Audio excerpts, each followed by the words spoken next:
RCB और लखनऊ के बीच आखिरी गेंद तक चले सांस रोक देने वाले मुकाबले में आखिरी गेंद पर लखनऊ सुपर जायंट्स ने रॉयल चैलेंजर बेंगलोर को एक विकेट से हराया। नमस्कार दोस्तों, स्वागत है आपका एक बार फिर हमारे चैनल में। रॉयल चैलेंजर बेंगलोर और लखनऊ सुपर जायंट्स के बीच आईपीएल 2023 का एक और बेहद ही रोमांचक मुकाबला खेला गया, जहां आखिरी बॉल तक चले इस मुकाबले में लखनऊ सुपर जायंट्स ने एक विकेट से जीत दर्ज की है।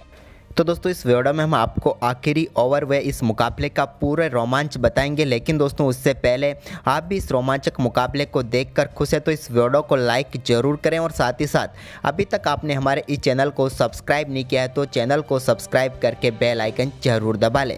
तो चलिए दोस्तों, जानते हैं आज के इस मुकाबले का पूरा हाईलाइट शुरुआत से ही। तो दोस्तों, आज के इस मुकाबले में सिक्का उछाला फेफ डू प्लेसिस ने, लेकिन गिरा केएल राहुल के पक्ष में। टॉस जीतकर केएल राहुल ने पहले बल्लेबाजी के लिए आमंत्रित किया रॉयल चैलेंजर बेंगलोर की टीम को।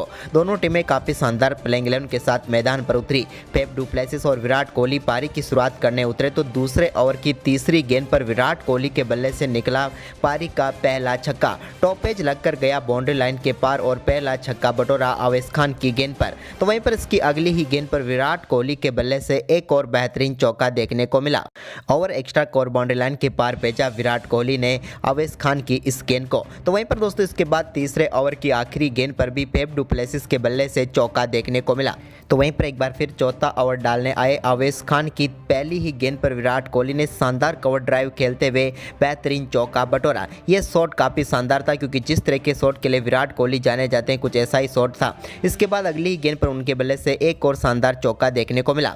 जबकि पांचवा ओवर डालने आए कुणाल पांड्या की तीसरी गेंद पर विराट कोहली ने शानदार बल्लेबाजी करते हुए लॉन्ग ऑन के ऊपर से बेहतरीन छक्का बटोरा और ये उनकी पारी का दूसरा छक्का था। कमाल का शॉट था विराट के बल्ले से निकला हुआ ये। जबकि इसके बाद छठे ओवर की दूसरी गेंद पर उन्होंने मार्क वुड की गेंद को भी बेहतरीन तरीके से बाउंड्री लाइन के पार भेजा और एक और शानदार चौका लगाया। तो वहीं पर दोस्तों, इसके बाद मार्क वुड की तीसरी गेंद पर विराट कोहली के बल्ले से शानदार छक्का देखने को मिला और आरसीबी की टीम का स्कोर 50 रनों के पार पहुंचा दिया। ये काफी शानदार शॉट था विराट कोहली का, जो कि मिड विकेट बाउंड्री लाइन के पार गया था। वहीं पर दोस्तों, इसके बाद स्ट्रेटजी टाइम आउट हुआ तो इसके बाद 3 ओवर तक कोई भी चौका नहीं लगा पाए आरसीबी के बल्लेबाज। हालांकि इसी बीच विराट कोहली ने 9वें ओवर की 5वीं गेंद पर सिंगल के साथ अपना अर्धशतक पूरा किया। शानदार बल्लेबाजी करते हुए मात्र 35 गेंदों पर उन्होंने ये अपना अर्धशतक पूरा किया। लेकिन अर्धशतक के बाद जब 10वां ओवर डालने आए कुणाल पांड्या तो उनकी दूसरी ही गेंद पर विराट कोहली के बल्ले से ओवर डीप मिड विकेट पर शानदार छक्का देखने को मिला और इस गेंद पर उन्होंने 84 मीटर का छक्का लगाया। तो वहीं पर इसके बाद इसी ओवर की चौथी गेंद पर एक और शानदार चौका लगाया, लेकिन इस बार ये चौका निकला फेफ डू प्लेसिस के बल्ले से। उन्होंने शानदार बल्लेबाजी करनी शुरू की, लेकिन इसी बीच 11वें ओवर की दूसरी गेंद पर भी एक शानदार चौका फेफ डू प्लेसिस ने रवि बिश्नोई की गेंद पर लगाया। ये चौका भी काफ़ी शानदार था, लेकिन दोस्तों इसके बाद काफ़ी देर से सफलता नहीं मिल रही थी तो 12वें ओवर में अमित मिश्रा को लाया गया और अमित मिश्रा ने इस ओवर की तीसरी गेंद पर विराट कोहली के रूप में बड़ी सफलता दिला दी। विराट कोहली बड़ा शॉट खेलना चाहते थे, लेकिन डीप मिड विकेट पर खड़े मार्को स्टोइनिस को अपना केस थमा बैठे और पहली सफलता मिली लखनऊ सुपर जायंट को और मिश्रा जी ने सफलता दिला दी। हम बात करें कोहली की तो शानदार बल्लेबाजी करते हुए 44 गेंदों पर 61 रनों की पारी उन्होंने खेली। इसके बाद दोस्तों ग्लेन मैक्सवेल क्रीज पर उतरे तो उन्होंने अपना पहला चौका मिश्रा के ओवर में ही लगाया। अरविंद मिश्रा की गेंद पर शानदार तरीके से शॉट खेलकर उन्होंने कवर बाउंड्री लाइन की तरफ एक शानदार चौका बटोरा, लेकिन इसके बाद मिश्रा की चौथी गेंद पर उनके बल्ले से एक बड़ा व शानदार छक्का देखने को मिला, जो कि लॉन्ग ऑन के ऊपर से गया। लेकिन इसके बाद रवि बिश्नोई के 15वें ओवर की तीसरी गेंद पर बेहतरीन छक्का फेफ डू प्लेसिस ने लगाया। जबकि कि दोस्तों इसी ओवर की चौथी गेंद पर फेफ डू प्लेसिस के बल्ले से एक और शानदार छक्का देखने को मिला और ये छक्का इस आईपीएल का सबसे लंबा छक्का था, क्योंकि ये 115 मीटर दूर जाकर गिरा, जो कि यहाँ पर स्टेडियम से ही बाहर चला गया।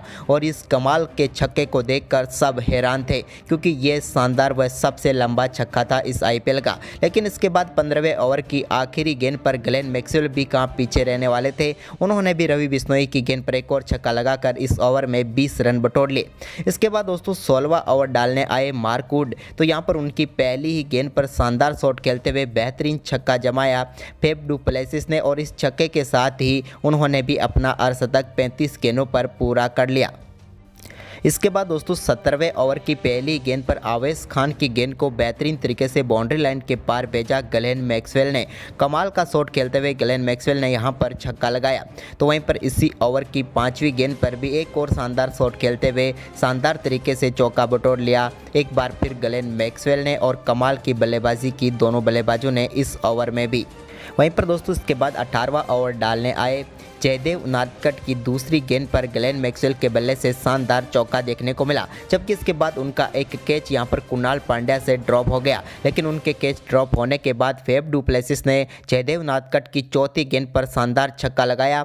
तो इसके बाद अगली गेंद एक बार फिर फुल टॉस गेंद थी और इस पर भी शानदार छक्का लगाया। दो बेहतरीन छक्कों के बाद उनके बल्ले से आखिरी गेंद पर भी एक शानदार चौका निकला और इस चौके के साथ ही अब आरसीबी की टीम 200 की तरफ तेजी से बढ़ने लगी। अब इसके बाद दोस्तों बारी थी 19वें ओवर की पहली गेंद की और इस गेंद पर ग्लेन मैक्सवेल के बल्ले से शानदार छक्का सामने स्टेट बाउंड्री पर देखने को मिला और साइड स्क्रीन पर जाकर लगी गेंद, जहां पर बेहतरीन छक्का बटोरा उन्होंने और शानदार बल्लेबाजी करते हुए 25 गेंदों पर 72 रनों की पार्टनरशिप कर ली दोनों बल्लेबाजों ने। इसके बाद इसकी अगली ही गेंद पर एक और शानदार छक्का लगाकर मात्र 24 गेंदों पर अपना अर्धशतक ग्लेन मैक्सवेल ने पूरा कर लिया। लेकिन इसके बाद यहां पर आवेश खान की तीसरी गेंद पर सिंगल लेकर दोनों बल्लेबाजों के बीच शानदार 100 रनों की पार्टनरशिप भी पूरी हो गई और ये 100 रनों की पार्टनरशिप मात्र 44 गेंदों पर आई। इसके बाद दोस्तों यहां पर 19वें ओवर की चौथी गेंद पर फेफ डु प्लेसिस के बल्ले से बेहतरीन चौका देखने को मिला। वहीं पर अब इसके बाद 20वें ओवर की बारी थी और 20वां ओवर करने आए मार्क वुड के सामने मौजूद थे ग्लेन मैक्सवेल। हालांकि पहली गेंद पर फेफ डु प्लेसिस ने स्ट्राइक उन्हें दे दी थी, लेकिन एक गेंद उनसे डॉट निकली। लेकिन इसके बाद दूसरी गेंद पे शानदार डॉट निकाली, लेकिन तीसरी गेंद पर शानदार शॉट यहां पर देखने को मिला ग्लेन मैक्सवेल के बल्ले से और ये काफ़ी शानदार तरीके का छक्का फाइन लेग के ऊपर से उन्होंने बटोरा। लेकिन इसके बाद दोस्तों 5वीं गेंद पर शानदार वापसी करते हुए ग्लेन मैक्सवेल को बोल्ड करके पेविलियन भेजा मार्क वुड ने और ये गेंद काफ़ी शानदार थी। लेकिन ग्लेन मैक्सवेल ने 29 गेंदों पर 59 रनों की तूफानी पारी खेलकर वो पेविलियन लौटे। इसके बाद आखिरी गेंद पर दिनेश कार्तिक सिर्फ एक ही रन बना पाए और आरसीबी की टीम ने 20 ओवर में 212 रन बनाए, जहां पर फेफ डु प्लेसिस ने नाबाद 46 गेंदों पर 79 रनों की पारी खेली। वहीं पर इस लक्ष्य का पीछा करने उतरी लखनऊ की तरफ से पारी की शुरुआत बिल्कुल भी अच्छी नहीं हुई और पहले ओवर की तीसरी ही गेंद पर काइल मायर्स के रूप में पहला झटका मोहम्मद सिराज ने दिया लखनऊ सुपर जायंट्स को।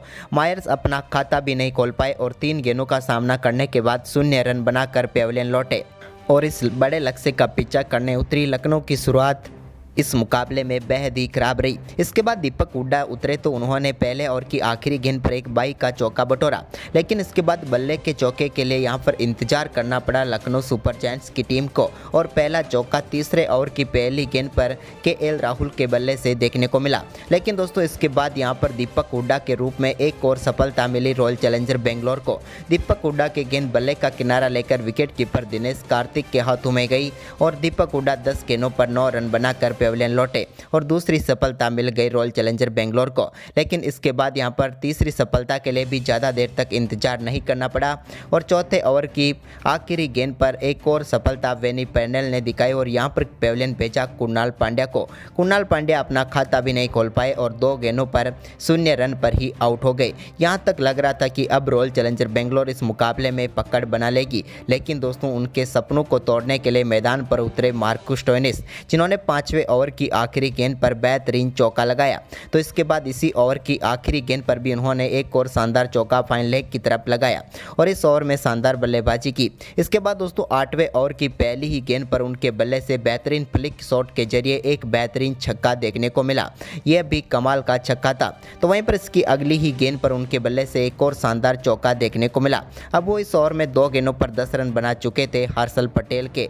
इसके बाद दोस्तों आरसीबी के लिए 9वां ओवर डालने आए कर्ण शर्मा की पहली ही गेंद पर शानदार छक्का deep mid wicket boundary line पर भेजा, यहां पर शानदार परफॉर्मेंस करते हुए मार्कस स्टोइनिस ने। तो वहीं पर इसी ओवर की दूसरी गेंद पर भी उनके बल्ले से एक और शानदार चौका देखने को मिला, जबकि दोस्तों 9वें ओवर की आखिरी गेंद पर भी उन्होंने शानदार चौका लगाया और इस ओवर में ज़बरदस्त बल्लेबाजी करते हुए उन्होंने 2 बाउंड्री व 1 छक्का लगाकर बेहतरीन बल्लेबाजी की और तेज़ी से स्कोर को आगे बढ़ाया। इसके बाद दोस्तों 10वां ओवर डालने आए शाहबाज अहमद की तीसरी गेंद पर एक शानदार छक्का लगाकर मार्कस स्टोइनिस ने अपनी 50 पूरी कर ली। उन्होंने अपने अर्धशतक के लिए मात्र 25 गेंदों का ही सामना किया और बेहतरीन अर्धशतक जमा दिया। तो वहीं पर दोस्तों अर्धशतक के बाद उन्होंने 10वें ओवर की आखिरी गेंद पर भी डीप स्क्वायर लेग के ऊपर से एक बेहतरीन छक्का शाहबाज अहमद की गेंद पर लगाया और इस ओवर में भी उनकी ज़बरदस्त बल्लेबाजी देखने को मिली, क्योंकि 2 छक्के इस ओवर में उन्होंने लगाए। इसके बाद 11वें ओवर की दूसरी गेंद पर कर्ण शर्मा की गेंद को एक बार फिर बाउंड्री लाइन के पार भेजा और इस बार लॉन्ग ऑफ के ऊपर से उन्होंने छक्का बटोरा और यहां तक लग रहा था कि अब इस मुकाबले को पूरी तरह से ख़त्म करेंगे। लेकिन तभी दोस्तों यहां पर 11वें ओवर की चौथी गेंद पर एक और बड़ा शॉट खेलना चाहते थे, लेकिन यहां पर अपना कैच थमा बैठे शाहबाज अहमद को, जिन्होंने शानदार तरीके से कैच को पकड़ा और यहां पर पेविलियन लौटे मार्कस स्टोइनिस, जो कि खतरनाक खतरा बन रहे थे। लेकिन यहां पर कर्ण शर्मा ने शानदार गेंदबाजी करते हुए उन्हें आउट किया।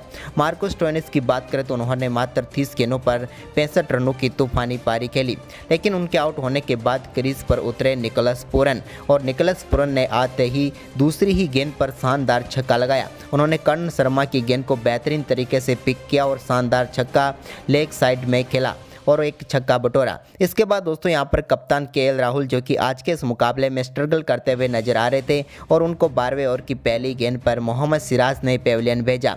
20 गेंदों पर सिर्फ 18 रन बना पाए केएल राहुल और वो पेविलियन लौटे। लेकिन केएल राहुल के आउट होने के बाद आयुष बदोनी क्रीज पर उतरे तो उन्होंने 12वें ओवर की दूसरी ही गेंद पर आते ही चौके के साथ अपना खाता खोला और उन्होंने जाहिर कर दिया कि आज वो कुछ अलग करने वाले हैं। इसके बाद दोस्तों 12वें ओवर की आखिरी गेंद पर भी सिराज की गेंद पर निकोलस पूरन के बल्ले से बेहतरीन कट शॉट के जरिए चौका देखने को मिला और इस ओवर में भी यहां पर अच्छी खासी बल्लेबाजी करते हुए 11 रन बनाए। इसके बाद दोस्तों 13वां ओवर डालने आए एक बार फिर कर्ण शर्मा की दूसरी ही गेंद पर आयुष बदोनी ने चौका लगाया, लेकिन इस ओवर की चौथी गेंद पर निकोलस पूरन के बल्ले से बेहतरीन छक्का देखने को मिला और ये भी डीप स्क्वायर लेग पर काफ़ी शानदार छक्का था।